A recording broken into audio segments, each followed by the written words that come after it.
You ask Tiger to solve. This deals with linear equations with one unknown. The final result is x equals 2. Let's solve it step by step. Simplify the expression. Group like terms. Simplify the arithmetic. Swap sides.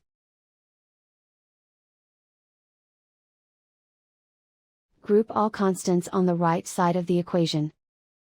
Add 7 to both sides. Simplify the arithmetic.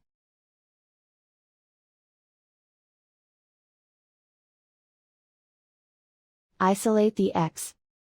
Divide both sides by 2. Simplify the fraction. Find the greatest common factor of the numerator and denominator.